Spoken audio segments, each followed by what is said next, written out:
This is the Haunted Heartland podcast. Prepare yourself because tonight we're heading to Bob Mackey's music world.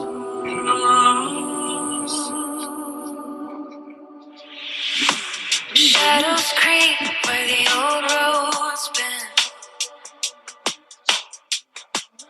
Echoes call from the river's end. Ghostly tales in the midnight air. Secrets hide, but the land don't care.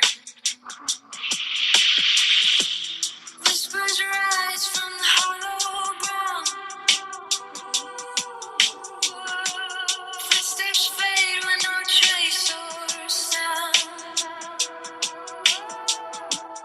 Moonlight paints what the sun won't show. Stories lost in the undertow.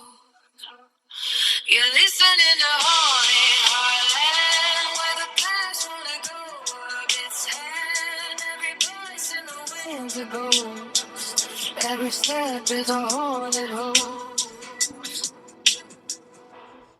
They say that in Wilder, Kentucky, there's a place where the music never really stops.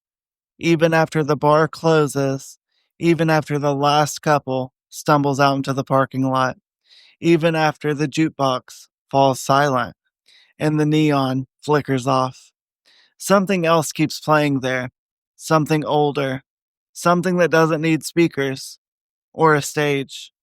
Some people call it a honky-tonk, some people call it a landmark, others call it a doorway. Tonight, we're going to step inside one of the most famous haunted nightclubs in America. Welcome to Bob Mackey's music world. I'm your host, and this is Haunted Heartland. Stories from the quiet corners, the back roads, and the forgotten rooms of America, where the past hasn't quite let go. Stay with me, and whatever you do, be careful near the basement stairs. You're listening to Haunted Heartland. Each episode, we travel to a different town, a different stretch of back road, and listen for the echoes that refuse to fade. Tonight, we're driving down to Wilder, Kentucky, to a place that calls itself the world's most haunted nightclub, a country music bar built over a slaughterhouse basement, a dance floor above a so-called gateway to hell, and a building full of stories of a murdered woman without a head, a heartbroken dancer named Joanna, and something else, something that doesn't like strangers. If you were to visit Wilder today, you might not think much of it at first. A small Kentucky town tucked near the Licking River, close enough to Cincinnati that the city glow is never far off, but just far enough away that the nights still feel long. You follow the road, past a few modest buildings, and then finally, there it is. Sometimes there's a neon horseshoe glowing in the window. Sometimes it's quiet, like the building is holding its breath. Bob Mackey is a real person, a country singer who dreamed of making a home for his music. Back in 1978, he opened the doors to this nightclub, a honky-tonk bar where people could dance, drink, and get lost in a few songs. On the surface, it's everything you'd expect from a classic country venue. A stage with colored lights, a hardwood dance floor worn by decades of boots, a bar stretching along one side, local regulars who know every staff member by name. And if that was all there was to Bob Mackey's, this would just be another story about a local music joint. But the truth is, this building had a long history before Bobby ever sang a note inside. Long before it was a nightclub, this land was home to a slaughterhouse, dating back to the 1800s. Back then, the building that stood here had a basement with a drainage well where the blood and waste were washed away. Some say that the well is still there, beneath Bobby Mackey's, and that it never stopped collecting things. Over time, the slaughterhouse closed, the building was repurposed, reshaped, renamed. Stories say it became a roadhouse, a speakeasy, even a casino in the early 20th century, the kind of place where you went to gamble, drink, and hope no one asked too many questions. Where there's money, there's often crime. Where there's secrecy, sometimes there's violence. People whisper that this property saw all of it, from mob activity to backroom deals. And whether or not every story is true, the reputation stuck. When Bobby Mackey took over in the late 70s, he wasn't thinking about cursed wells or restless spirits. He wanted a place for country music, for dancing, for joy. But you can't always control what you build your dreams on top of. If the stories are to be believed, the foundation of Bobby Mackey's music world was already holding on to something. Something heavy, something wounded, something that remembered. And it didn't take long for those memories to start pushing their way back into the light. To understand the haunting at Bobby Mackey's, we need to start with the name, Pearl Bryan. In 1896, Pearl Bryan was a young woman from a respectable family in Indiana. She found herself pregnant in a time when being unmarried and expecting a child could ruin your entire life. The father of the baby, along with an accomplice, promised her a solution. They lured her to the Cincinnati area with the pretense of taking care of the problem. What happened next was not mercy. Pearl Bryan was murdered, brutally. Her body was discovered decapitated, her head never found. The case shocked the public. Her killers were caught and eventually executed. Her story made headlines, and then, like most old news, it began to fade. But according to local legend, her spirit never did. Here's where the story intersects with Bobby Mackey's. Some claim that Pearl's head, the missing piece of the crime, was disposed of in the old slaughterhouse well on the land that was to become Bobby Mackey's music world. Is that historically proven? Not exactly, but legends don't always care about paperwork. They care about attention. They care about fear. And over time, the ideas and images that we feed them can become powerful things. Some visitors and paranormal investigators say they've encountered Pearl's spirit at Bobby Mackey's. A woman in white, sometimes headless, sometimes holding something in her arms that no one else can see. There are reports of distant crying, of footsteps following guests down the hallway, of a female presence that feels deeply, profoundly sorrowful. But Pearl isn't the only woman tied to this place. There's another name, whispered in the dark corners of the bar, Joanna. As the story goes, Joanna was a dancer or entertainer linked to the nightclub that stood here before Bobby Mackey's. A woman who fell in love with a singer or performer, depending on which version you hear. Some say she became pregnant. Others say her lover was taken from her, threatened, driven off, or even killed by people who did not approve of the relationship. Grief became too heavy, according to the legend. Joanna took her own life in the building, and possibly the life of her unborn child as well. Is there a birth certificate, a death certificate, a neatly typed record of her existence? Not necessarily. Joanna lives mostly in the oral tradition of the bar, in stories passed from employee to employee, from guide to guest. But the experiences people report are vivid. Bartenders smell strong, sweet perfume when no one is near.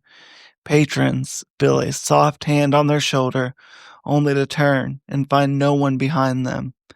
A female voice humming near the stage when the sound system is off. Some say Joanna loves the music still, that she lingers near the dance floor or up in the dressing room area, watching performers get ready, remembering what it felt like to be alive under the warm glare of stage lights. And then there's the well. In the basement of Bobby Mackey's, tours will often take you to a particular spot, an opening in the floor, ringed by old stone or concrete. Some call it the portal. the vortex, or more dramatically, the gateway to hell. The story goes like this. Back in the slaughterhouse days, the well was used to drain away animal blood and refuse. Over time, if darker rituals ever took place here, if offerings were made, if curses were spoken, if desperate people did desperate things, this would have been the place to do it. Today, visitors describe feeling suddenly ill nearby the area where the well used to be. Dizzy, nauseous, overwhelmed with a heavy, pressing sadness.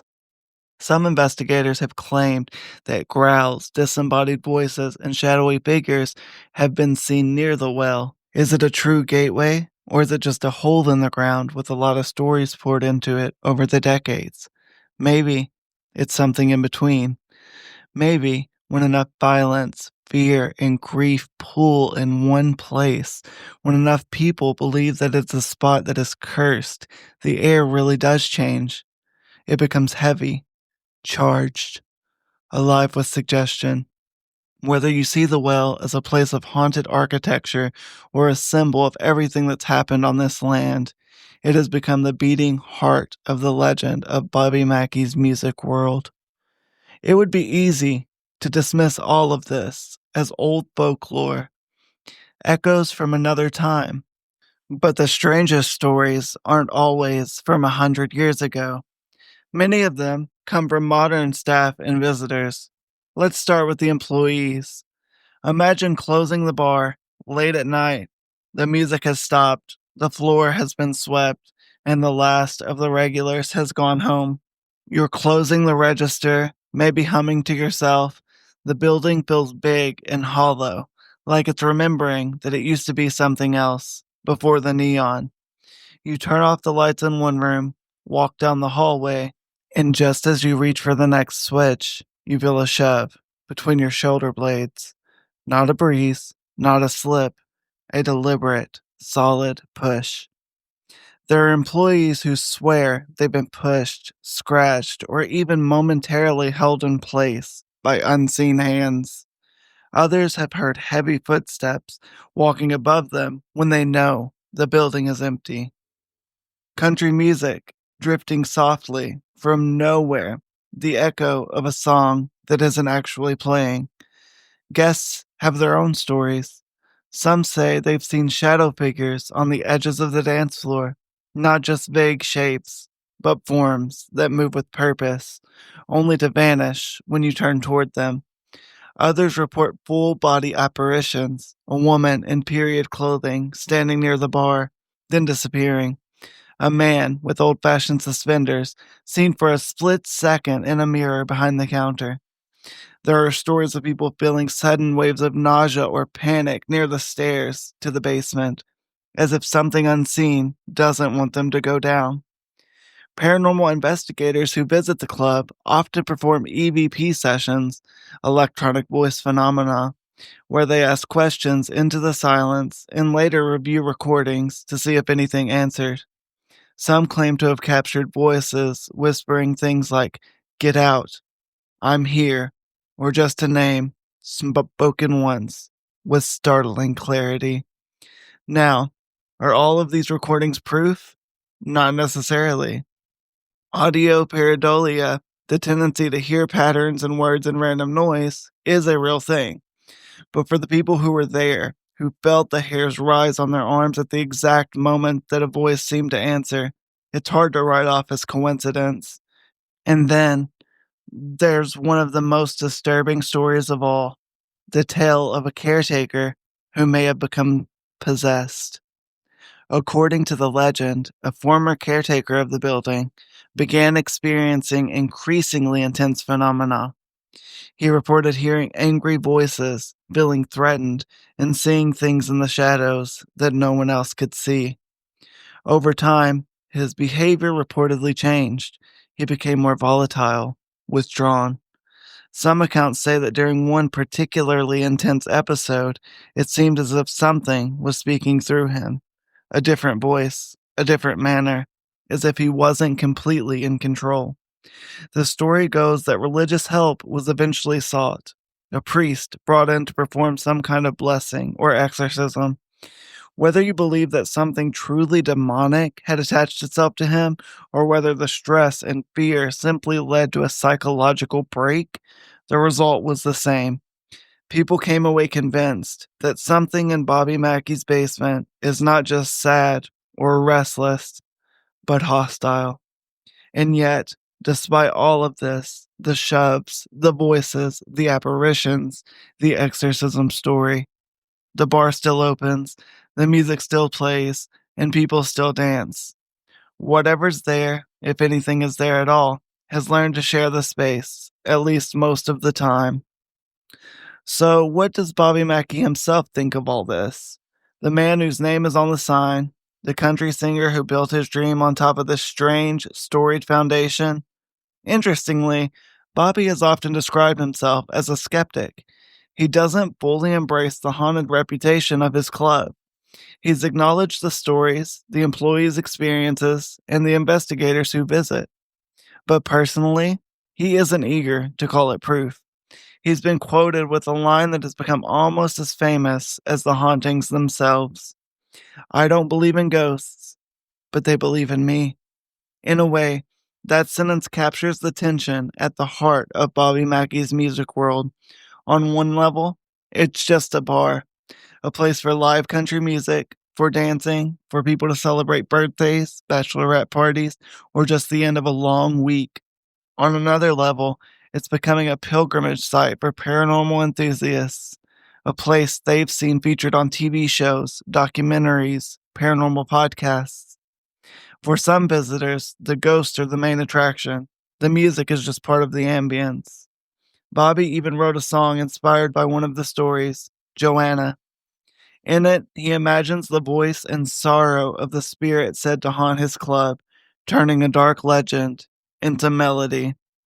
It's a strange coexistence, joy and fear, celebration and mourning, honky-tonk and haunting.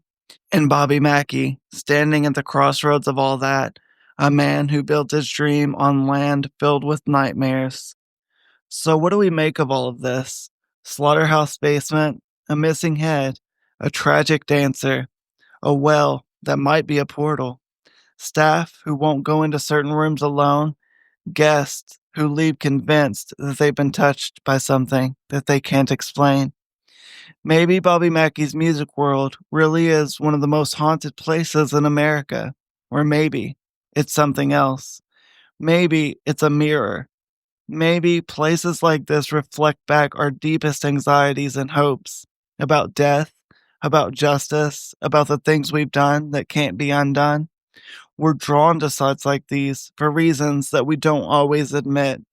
We want to be scared, yes, but we also want to feel like the world is more than it seems, that the past leaves traces, that people who are wronged are not simply erased, that maybe, just maybe, no one ever disappears completely. The original location of Bobby Mackey's Music World in Wilder, Kentucky, was torn down on December 10th, 2024, with plans to reopen and rebuild at a future date. They have opened a temporary location in Florence, Kentucky, which begs the question, have the ghosts traveled to the new location in Florence, hoping once again to revel in the energy of the bar? And if they haven't, will they re-enter once the building in Wilder is rebuilt?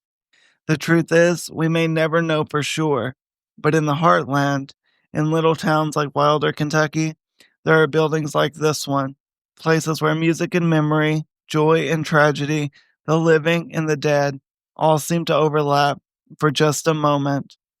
And for some of us, those moments are enough. Thank you for joining me tonight on Haunted Heartland. We've walked through the halls of Bobby Mackey's music world, where neon lights and country songs mingle with whispers from another time. Is it truly haunted? That part? I'll leave up to you. If you've ever visited Bobby Mackey's yourself, or if you have a haunted bar, theater, or music venue in your own town, I'd love to hear your story. If you've enjoyed tonight's episode, consider following or subscribing and leaving a review. It helps other listeners find their way down these dark back roads with us. Next time, we're heading to another corner of the Heartland, to a place where the past doesn't just haunt a single building, it clings to the whole town. Until then, keep your lights low, your mind open, and if you hear a voice call your name from somewhere just out of sight, maybe don't answer. You're listening to Haunted Heartland, where the past wanna go, where it's sad. Every voice in the winds are